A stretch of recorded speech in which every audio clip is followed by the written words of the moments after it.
NCR अब तो आप माफी मांग लीजिए। गलत बात है। एनसीआरबी का आंकड़ा क्या है? राहुल जी की तरह डिबेट मत करिए। सबसे ज्यादा राहुल गांधी की तरह डिबेट मत बोल करिए, लेने प्लीज। दीजिए। नहीं, आप फिर आप नहीं बोल पाएंगे। पंकज जी, अपराध और हिंसा दो गलती आपने एक ने गलती। पकड़ी। अरे आप माफी मांग लो जनता के सामने। एंकर कहे कि बड़ा सबसे मन रखिए। गरीब, बड़ा मन सबसे गरीब प्रदेशों में तीसरे नंबर पे है कि नहीं, बताइए आप। नहीं। अगर आप भी गोदी मीडिया का विरोध करते हैं तो हमारे चैनल को सब्सक्राइब कीजिए और इस वीडियो को लाइक कीजिए। इस वीडियो के बारे में अपनी राय कमेंट बॉक्स में जरूर। 125 ठीक है। चलिए कांग्रेस एक एक करके पहले सबसे पूछ लेते हैं क्या पार्टी का पक्ष है और क्यों उनको वोट दिया जाए। बोलिए आप पंकज भाई, कांग्रेस पार्टी से वो 325 की बात कर रहे हैं और आप। देखिए, बड़ी खुशी की बात है कि मनीष जी ने खुद कहा कि 4.5 लाख उन्होंने नौकरियां दी है, ऑन रिकॉर्ड कहा है। हालांकि आरटीआई में वो बता नहीं पाए कि कहां कहां दी है, लेकिन मैं बस याद दिलाना चाहता हूं कि आज कॉपी जचेगी योगी आदित्यनाथ की जो सरकार है उसकी 5 साल हो गए। तो पहली बात 2017 का इनका संकल्प पत्र उठा दीजिए। उन्होंने कहा था कि 70 लाख लोगों को नौकरियां देंगे, 12 लाख हर साल देंगे, ये सच्चाई है। और 4 लाख खुद मान रहे हैं, बहुत बहुत धन्यवाद। अब इन्होंने बताया कि हमने इनको बहुत ज्यादा पता नहीं क्या क्या विकास कर दिया है। तो मैं इनकी कॉपी जच गई है जो कांग्रेस पार्टी ने नहीं जांची है, भारत सरकार की संस्थाओं ने जांची है। उत्तर प्रदेश में जो आज हालत है कि अभी नीति आयोग ने बताया है कि देश का जो सबसे गरीब प्रदेश है नंबर 3 पे वो उत्तर प्रदेश है, जहां डबल इंजन की सरकार है।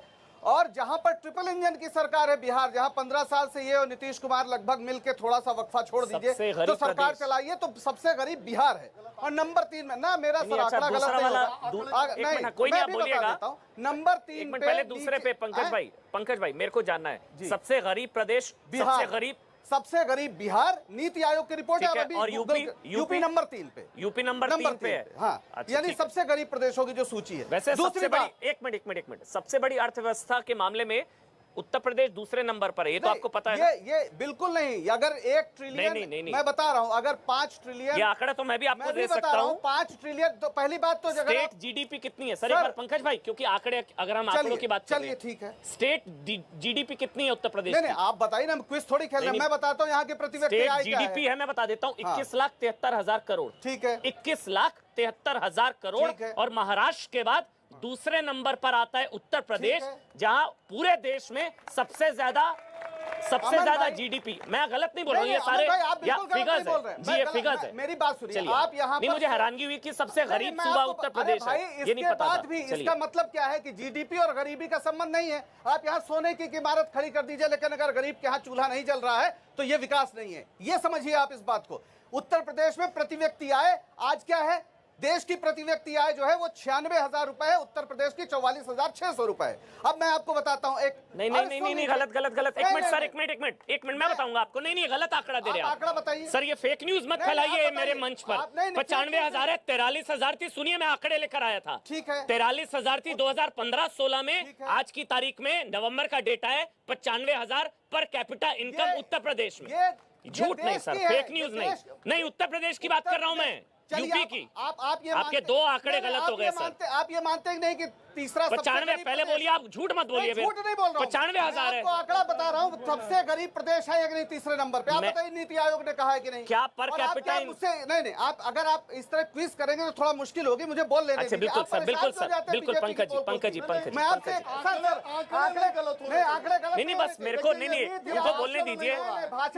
देखिए उनको बोलने दीजिए, बस फिगर्स गलत नहीं होनी चाहिए, बस फेक न्यूज नहीं। आप कह दीजिए गलत है। चलिए आप बोलिए। चलिए राजस्थान की बेरोजगारी दर बताइए। नहीं, राजस्थान की बेरोजगारी दर बताइए, उत्तर प्रदेश की बेरोजगारी दर बताइए। 12 लाख जो आप बताइए, कहा था 4 लाख 40% दे रहे हैं पंजाब में क्यों नहीं दे रहे हैं? एक मिनट आप बताइए ना, छत्तीसगढ़ महाराष्ट्र में बताइए। अरे भाई, आपका एग्जाम हो रहा है, आपने कहा 70 लाख नौकरियां देंगे। एग्जाम आपका है, उनका थोड़ी ना है। राजस्थान में होगा तो राजस्थान की बता देंगे। बोलिए।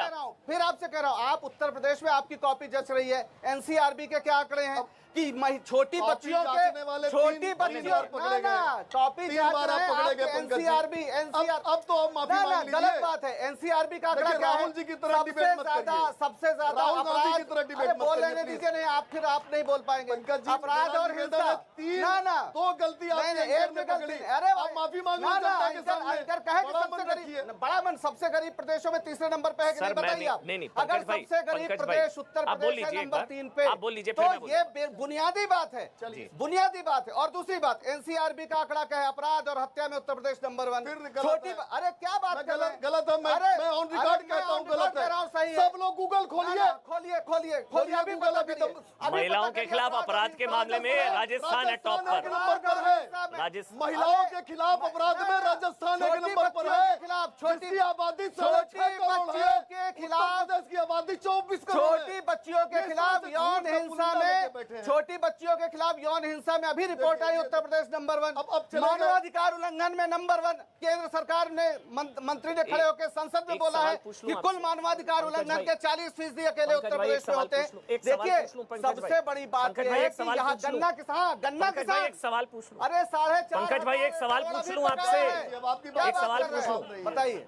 ये जितने आंकड़े हैं ये कांग्रेस दफ्तर में तैयार करें आप? नहीं आप अभी नोट करिए। मैं सारे आंकड़े लेकर आया था मैं आज नीति आयोग की ताजा रिपोर्ट लेकर आया था। अरे सर आप क्यों ऐसी बात कर रहे हैं? ना नीति आयोग की ताजा रिपोर्ट कोई भी खोल के देख ले, उत्तर प्रदेश नंबर 3 है गरीबी में। अभी खोलिए आप, क्या बात कर रहे हैं? अरे क्या बात कर रहे हैं? चलिए बोलिए, मैं अभी दिखाता हूँ, कंप्लीट कर लीजिए। मैं बता रहा हूँ उत्तर प्रदेश। अच्छा चलिए, कितनी सीटें? गरीब सीटें उत्तर प्रदेश में कांग्रेस की सरकार बनेगी जिस तरह से 40% महिलाओं को टिकट देने का ऐलान प्रियंका गांधी ने किया है, और महिलाएं जिस तरह से सामने आ रही हैं, ये सरकार डर गई है। 26 तारीख को यानी 26 दिसंबर को मैराथन यहाँ लखनऊ में होना था, और आज उन्होंने कहा कि हम इजाजत नहीं देंगे। क्यों नहीं देंगे? 1 लाख लोग आप इकाना में इकट्ठा करते हैं तब कोविड प्रोटोकॉल नहीं लागू होता है। जब आप रैलियां करते हैं तो कोविड प्रोटोकॉल नहीं लागू होता है। आप किस बात से डर रहे हैं? महिलाएं 1 घंटा मैराथन दौड़ लगेगी तो आप डर गए। आप महिलाओं को आगे नहीं बढ़ने देना चाह रहे हैं। प्रियंका गांधी ने पहली बार इतिहास में घोषणा की है महिलाओं का अलग घोषणा पत्र और 40% टिकट। कोविड प्रोटोकॉल लागू होना चाहिए, रैलियों पर प्रतिबंध लगना चाहिए। मैं कह रहा हूँ जिस पे भी लागू क्या रैलियों पर प्रतिबंध लगना चाहिए? हाँ, सब पर उन पर भी। नहीं तो ऐसा क्यों हुआ? कर लेते हैं। ऐसा क्यों हुआ? उत्तर प्रदेश में रैलियों पर प्रतिबंध लगना चाहिए? इकाना में आप क्या रैलियों पर प्रतिबंध लगना चाहिए? मैराथन क्यों रोका? क्या रैलियों पर प्रतिबंध लगना चाहिए? पंकज भाई सरकार तय करे अगर ऐसी परिस्थिति। आप अपना पक्ष तो दीजिए, हाँ या ना? सरकार इस पे जांच करे और अगर ये है कि खतरा है तो सब पे रोक लगा दे। ये नहीं हो सकता कि योगी आदित्यनाथ का कार्यक्रम होगा और प्रियंका गांधी का कार्यक्रम नहीं होगा। अच्छा, ये बेईमानी है। अखिलेश के गठबंधन से, आरएलडी से है। रोहित भाई कितनी सीटें आपके गठबंधन को? सरकार हमारी बनने जा रही है, अखिलेश यादव जी मुख्यमंत्री होंगे प्रदेश के। देखिए आज जनता त्रस्त हो चुकी है भारतीय जनता पार्टी के झूठ और जुमलों से। ये पूरी तरीके से स्थापित हो चुका है। 70 लाख का वादा करते हैं, 4.5 लाख की होर्डिंग लगाते हैं और मंच पे खड़े होकर सीना चौड़ा करके कहते हैं 4.5 लाख दिए हैं। वादा करेंगे 70 लाख का, वोट लेंगे 70 लाख पे और होर्डिंग लगाएंगे 4.5 लाख की। 2 करोड़ रोजगार की बात की थी केंद्र सरकार ने हर वर्ष की, क्या मिला? 2 करोड़ रोजगार जाने का काम हुआ हर वर्ष में। युवा आंदोलित है। इको गार्डन में चले जाइए, आप लखनऊ शहर में हैं, आपको इस समय भी वहां पे युवा बैठा हुआ मिलेगा। वहां पे युवा आंदोलित है, किसान आंदोलित है। 700 किसानों की शहादतों के बाद इनको समझ में आता है कि हमसे गलती हो गई, हमने कृषि बिल बनाया। 700 किसानों की शहादत से पहले आपको नहीं समझ में आया था? जनता जब अपने मुद्दों पे बात करना चाहती है तो भारतीय जनता पार्टी धर्म के नाम पे उलझाती है। ये कहते हैं राम मंदिर बनना चाहिए, इन्होंने बनाया क्या? सुप्रीम कोर्ट के आदेश के बाद राम मंदिर बनना शुरू हुआ, वहां जमीन घोटाला करते हैं। हमने बनाया। इनके नेता, इनके अधिकारी, कोई ऐसा बचा नहीं जिसने अयोध्या में जमीन ना खरीदी हो। जनता की जमीन आप लोगे, वहां पे रजिस्ट्री करवाओगे और चंदे में घोटाला करोगे और भगवान राम का नाम लेके आप वोट मांगोगे जनता से। भगवान राम हम सबके हैं, हमारा हिंदुत्व नहीं है, इनका हिंदुत्व है। ये कौन सा हिंदुत्व का खेल खेलते हैं? ये कौन से हिंदुत्व का खेल रोहित खेलते भाई, हैं? मैं ये देख रहा हूँ कि आपका मतलब ज्यादा बड़ा दुश्मन बीजेपी है, कांग्रेस नहीं है, और उधर बीएसपी। एक शब्द नहीं बोले दोनों के अंदर। ये कुछ अंडरस्टैंडिंग है, गठबंधन तो है। मैं एक बात एक शब्द नहीं बोलेंगे ना कांग्रेस के खिलाफ बोले ना फैजान भाई के बीएसपी के खिलाफ। मुझे एक चीज बताइए जी, कांग्रेस का कोई अस्तित्व बचा नहीं उत्तर प्रदेश के अंदर, इनके पास कार्यकर्ता भी नहीं है। बसपा भाजपा की बी टीम की तरह काम कर रही है, इनको ईडी और सीबीआई का डर है, तो इनसे हम लड़के क्या करेंगे? ये तो खुद ही दबे हुए हैं। हमको तो लड़ाई बीजेपी सरकार बनानी, लड़ाई बीजेपी और आपके बीच में जाके हमको आज सरकार किसकी है? भारतीय जनता पार्टी की। हम किससे लड़ेंगे? जिसकी सरकार है, जो ऑलरेडी 3 नंबर और 4 नंबर की लड़ाई लड़ रहे हैं, उनसे लड़के हम क्या करेंगे? फैजान भाई, आप लोग ग्राउंड पे भी नजर नहीं आ रहे हैं। मायावती, बीएसपी ग्राउंड पर नहीं नजर आ रहे। यहाँ तो खुला मैदान दे दिए कि चलिए अगर ज्यादा एक्टिव नजर आए तो वोट बट जाएगा शायद। फैजान भाई, अमन जी, ये बहुत ताज्जुब की बात है कि हम जमीन पे दिखते भी नहीं हैं और नकल भी सबसे ज्यादा बीजेपी और सपा हमारी ही करती है। उत्तर प्रदेश में जब हमारे राष्ट्रीय महासचिव माननीय सतीश चंद्र मिश्रा जी प्रमुख सम्मेलन लेके निकलते हैं तो सबसे ज्यादा भाजपा और सपा के खेमे में हलचल मचती है, लेकिन इन्हें शायद पता नहीं कि नकल के लिए भी अक्ल की जरूरत पड़ती है। वो उससे पहले जो ब्राह्मणों का हाल उत्तर प्रदेश में भारतीय जनता पार्टी ने किया, दलितों का जो हाल भारतीय जनता पार्टी ने उत्तर प्रदेश में किया, अब मुस्लिम का क्या कहना, उसके साथ जो सौतेला व्यवहार इस उत्तर प्रदेश में भारतीय जनता पार्टी ने किया, सपा ने नहीं किया, किसी से छुपा हुआ नहीं। सपा ने नहीं किया। अब मैं आपको बता दूं, सपा ने नहीं किया। समाजवादी पार्टी का आऊंगा, पहले भारतीय जनता पार्टी को तो ले लें, क्योंकि आपने बात करी एक ही सिक्के के दोनों पहलुओं में भारतीय जनता पार्टी को कहूंगा, उसी की पर्यवाची समाजवादी पार्टी है। आप समझ लीजिए, मैं उसके लिए भी वही बात कह रहा हूँ, क्योंकि जब तुष्टीकरण की राजनीति होती है, भारतीय जनता पार्टी को हिंदुत्व का धार नहीं मिलता है, तो अपने जिसे समाजवादी पार्टी बी टीम कह रही है, तुष्टीकरण के लिए ओवैसी साहब को हैदराबाद से फ्लाइट से उतारा जाता है कि अरे भाई साहब आओगे, हमारे हिंदू मुस्लिम नहीं हो पा रहे हैं, जल्दी से आओ, कुछ स्टेटमेंट दो ताकि लड़ाई लड़े और सपा को मुस्लिम वोट मिले, अब भारतीय जनता पार्टी को हिंदू वोट मिले। लेकिन अमन भाई, इस मंच से न्यूज 18 पे बड़े दिल खोल करके जनता के सामने कह रहा हूं, अगर इस देश में हिंदू पे सबसे ज्यादा खतरा अगर किसी पार्टी ने किया है तो भारतीय जनता पार्टी ने किया है। अगर मुसलमानों का सबसे ज्यादा तुष्टीकरण किसी ने किया है तो समाजवादी पार्टी ने किया है। मैं इस बात को डेटा के साथ आपको प्रूफ कर सकता हूं। मुजफ्फरनगर का दंगा जब होता है, आप देख लीजिए, 18 दिन पहले आप लोगों ने आजम खान से सवाल पूछा था कि मुलायम सिंह यादव, अखिलेश यादव, अशोक सिंघल से क्या मिलकर बातें कर रहे थे। उसके बाद मुजफ्फरनगर का दंगा होता है। मुजफ्फरनगर दंगा में इनके समाजवादी पार्टी के सारे नेता, यहां तक कि अंतर्राष्ट्रीय अध्यक्ष भी, सब लोग सफाई में डांस और नाच देख रहे थे, लेकिन वो गरीब मजलूम के साथ कोई नहीं खड़ा था, चाहे वो हिंदू भाई हो, चाहे वो मुस्लिम भाई हो। करते हैं। अब बताइए, हम चाहती है देश के अंदर जिन्ना की बात बना रहे भाईचारे का, की बात समाजवादी पार्टी बोले, सबसे पहले जिन्ना की बात समाजवादी पार्टी बोले और आरोप लगे बहुजन समाज पार्टी पे। भाई साहब, ये क्या हो क्या गया वैसे? एक मिनट, ये हुआ क्या? ये रिश्तों में इतनी तलखियां कैसी गई? ये बुआ बबुआ की तो जोड़ी बनी थी, 2019 में मिलकर चुनाव लड़े थे आप लोग, क्या हो गया? ऐसा हो गया कि इन्होंने नुकसान किया या आपने इनका नुकसान किया? नहीं, हम जब 10 पा गए, ये 5 पा गए लोकसभा में, और ये अपने घर की सीट नहीं बचा पाए, तो इन्हें दिखने लगता है कि सारे गठबंधन बेकार है। और सबसे तो इन्होंने आपका नुकसान किया था, जिस आरएलडी से ये प्रेजेंट, इन्होंने आपका नुकसान किया था समाजवादी पार्टी। क्या करेंगे? समाजवादी पार्टी की हैसियत नहीं है जब तो आपने इनका नुकसान किया था। समाजवादी पार्टी आज के डेट में खत्म हो चुकी है, वो तो सारे दल को मिला के एक पार्टी रही। समाजवादी पार्टी रही कहाँ है, आप बता दीजिए। 403 में ये बता दे कितना अपने कैंडिडेट उतारेंगे। आरएलडी को कहते हैं छोटी पार्टी। अरे भाई साहब, आपको घमंड कैसे हो गया? आप बड़ी पार्टी हो गए, और जिस दल से भी आप गठबंधन करते हैं उसको छोटी पार्टी कहते हैं। अमन भाई, एक सेकंड लूंगा, बस एक सेकंड लूंगा।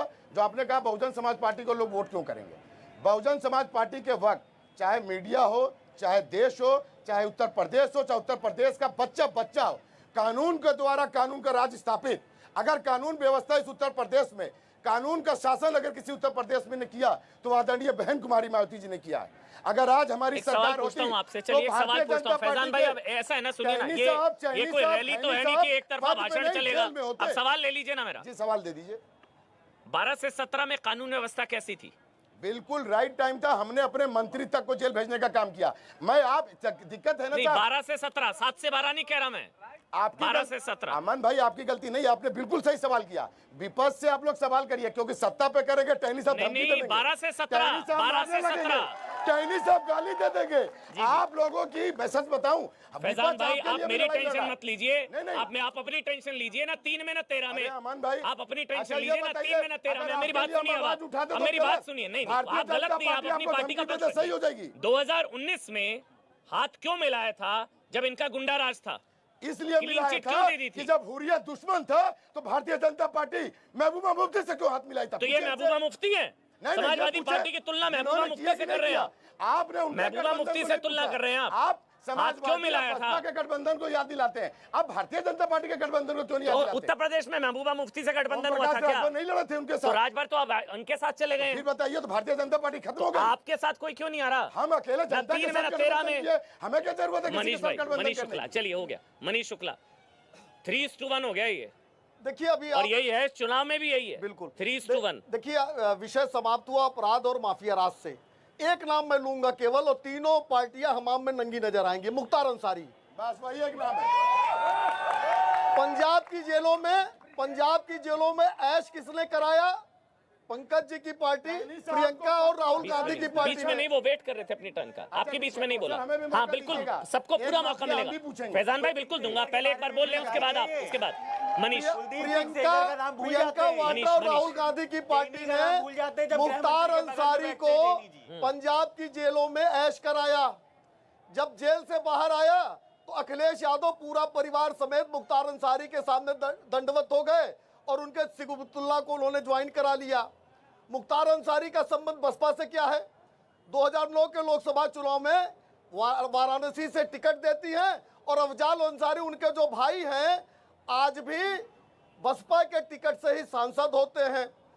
और सपा तो जननी है ऐसे अपराधियों माफियाओं की, चाहे मुख्तार हो, अतीक हो, दुजाना आप बोलिए ना रोहित भाई, तो इनके गले से आवाज रिजवान जहीर हो, धर्म के नाम तो पे, ये तीनों मुख्तार अंसारी का धर्म से क्या लेना देना भाई, वो तो अपराधी है।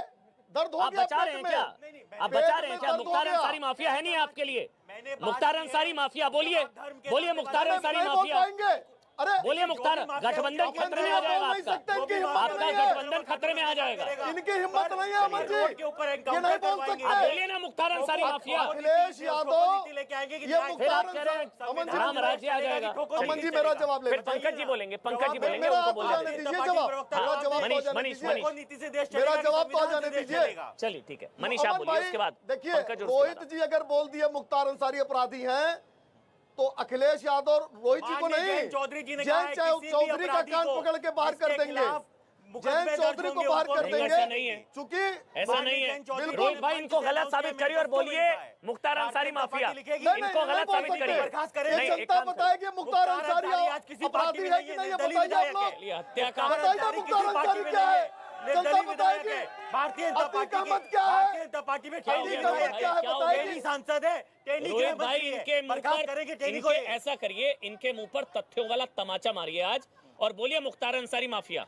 मुख्तार अंसारी से हमारा कोई वास्ता नहीं है, नहीं बोलेंगे, मुख्तार अंसारी से ये नहीं बोलेंगे, है, नहीं बोल सकते, ये नहीं बोलेंगे, ये सरकार चलाएगी, ये नहीं जवाब ये सरकार में आना चाहते हैं, कानून देगा, ये माफियाओं को लाके सरकार में आना चाहते हैं, तो उसको आप नहीं बोलेंगे। नहीं बोल रहे ना, मैं गठबंधन खतरे में आएगा ना, क्योंकि राजभर जी, हो जाएगा, क्योंकि ओम प्रकाश राजभर मिलकर आते हैं और कहते हैं मुख्तार अंसारी मसीहा। अगर मनीष शुक्ला माफिया है, क्योंकि ओम प्रकाश राजभर जेल जाते हैं, मुख्तार अंसारी से मिलकर आते हैं। कोर्ट बताएगा ना, अमन भाई कोर्ट बताएगा ना, पंकज यार, संविधान जवाब देगा ना इसका। अब ये मनीष शुक्ला को माफिया बता रहे हैं, टेनी माफिया है, टेनी के खिलाफ एफआईआर दर्ज है, बताइए टेनी को कब जेल भेजेंगे? मुख्तार पर कौन सी एफआईआर है?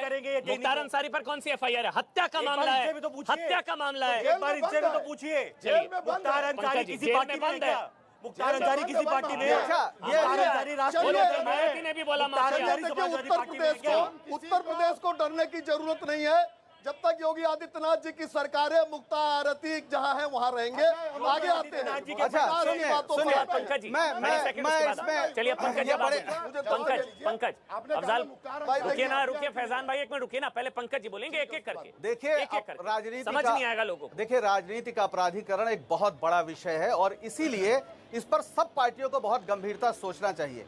आप अमन जी जाते हैं एसोसिएशन फॉर डेमोक्रेटिक रिफॉर्म्स, एक एडीआर है, उसकी रिपोर्ट कल ही आई है और वो बता रही है कि उत्तर प्रदेश में जो कुल जिन पे संज्ञेय अपराध हैं उनमें से 45 ऐसे उन्होंने विधायकों की सूची जारी की है, जिसमें 32 विधायक भाजपा के हैं जिन पे आरोप तय। देखिए ऐसे मत करिए, मैं एडीआर की रिपोर्ट के बारे में जान लीजिए। पंकज भाई जो है, ये पंकज भाई के बारे में भाई आप चुप, ये छात्र नेता रहे इलाहाबाद यूनिवर्सिटी के।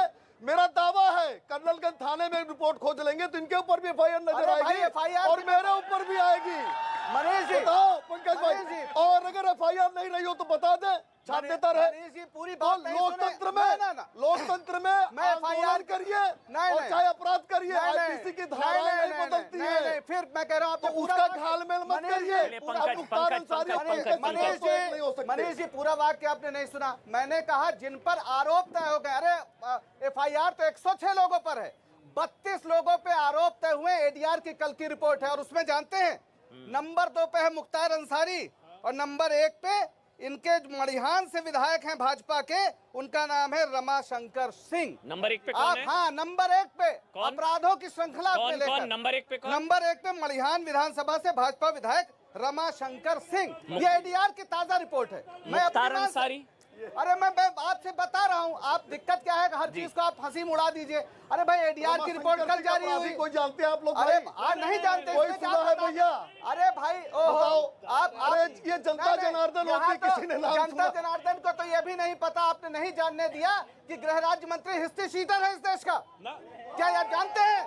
बिल्कुल। अरे हिस्ट्री शीटर है उस एडीआर जहाँ की पे एक घटना हुई रमाशंकर थी, सिंह। जहाँ पे कुचले गए हैं किसान, उसी थाने का हिस्ट्री शीटर है अजय मिश्र टेनी। क्या ये लोगों को पता है? आप बताएंगे मुख्तार नहीं? अंसारी को आप जानते थे? अरे क्यों नहीं जानते थे? जिनको पंजाब की जेलों में ऐश कराते अरे थे। आप असली बात बताइए। मुख्तार मुख्तार अंसारी अंसारी के जेल लिए में प्रियंका वाड्रा है। की मुख्तार चिट्ठी। अंसारी जेल में है। प्रियंका वाड्रा का ऐसे हर अपराधी को जेल में होना चाहिए। सवाल है कि अरे भाई, 32 विधायक 32 विधायक आपके आपके पास। आरोप तय हो गया है और आप कह रहे हैं प्राधिकरण की बात। अरे मैं फिर कह रहा हूँ, चलिए ठीक है। अच्छा बहुत देर बहस करिए ना, लोगों ने सुना है। सही सही बता रहा हूँ। एक काम करते हैं ना, बहुत देर आप दोनों ने बहस करी, नहीं, बहस निचोड़ नहीं, ये लोग मतलब बता अभी देंगे ना। बताना शुरू किया मैंने भाई और सबके इस तरह से पक्ष आप सुने, कर रहे हैं। सबके तर्क सुने, निचोड़ ये लोग बता देंगे। हाँ आराम से हाँ पहले आप ही बोलिए। सर हम ये कहना चाहते हैं कि जितने भी अभी सबसे अच्छी बात हुई, हमें डिबेट में यही बात अच्छी लगती है कि अपराध की बात करी जाए, विकास की बात करी जाए, पढ़ाई की बात करी जाए, पेट की बात करी जाए, तन की बात करी जाए, धन की बात करी जाए। ठीक है, आप सबने बहुत अच्छा कहा सर, कोई अपराधी नहीं है, कोई कुछ नहीं, निकम्मे हम लोग हैं जो वोट देते हैं। सच बता रहे हैं, निकम्मे हम हैं जो वोट देते हैं, निकम्मे हम हैं जो उन लोगों को जिताते हैं जो अपराधी होते हैं। एक स्कूल, एक अटलस साइकिल से, हम अपने मोहल्ले की बात बता रहे हैं, हमारे मोहल्ला है, हम अटलस साइकिल से आए और एक खादी का बस्ता लगाए रहे और हम कहे हमें वोट दे दो, हमें कोई नहीं कहेगा। हम फॉर्च्यूनर से उतरे हैं और कहे जलवा किस्मों का है ये जलवा। ये कह रहे हैं कि माफियाओं की बात हो रही है यहाँ पे। बबलू सिंह जो रीता बहुगुणा जोशी जी का घर जलाए और उनको भारतीय जनता पार्टी बाहर कर दी, वही बबलू सिंह निषाद पार्टी ज्वाइन करके और रमाबाई मैदान में कार्यक्रम करते हैं और उत्तर प्रदेश के मुख्यमंत्री और देश के गृह मंत्री उस कार्यक्रम में शरीक होते हैं। ये क्या है बताइए? गठबंधन में शामिल कराते हैं। गठबंधन में शामिल? कौन गठबंधन में शामिल करा रहा है? बीजेपी, निषाद के पार्टी। लोग, निषाद हाँ, पार्टी। वही तो। और कोई हाँ पीछे से भाई। हाँ किसकी सरकार भाई बता दीजिए, बोलना नहीं तो बुआ बबुआ या समाजवादी पार्टी। समाजवादी। ठीक है, और कोई सवाल? हाँ जल्दी जल्दी जल्दी। हाँ सर मेरा सीधा सवाल है। हाँ। मायावती सबके टेढ़े हैं क्या? सभी के सीधे हैं? सीधे सभी के। मायावती कहती हैं दलित मेरे साथ है, अखिलेश यादव कहते हैं यादव मुस्लिम मेरी तरफ है। सभी पार्टी, ये बताइए जो बची कुची जाते हैं जो हिंदू, वो किस पार्टी में जाएंगे? कहाँ जाएंगे भाई जाहिर से बात है बीजेपी की तरफ सब आदमी कहेंगे, इधर उधर जाएंगे तो जाहिर से बात है बीजेपी। मनीष जी कहा यह जाता है कि भाई अगर 325 सीटों का कॉन्फिडेंस होता, जो मायावती जी ने भी कहा, तो मंत्रियों की फौज नहीं उतारती उत्तर प्रदेश में, वो घबराहट नजर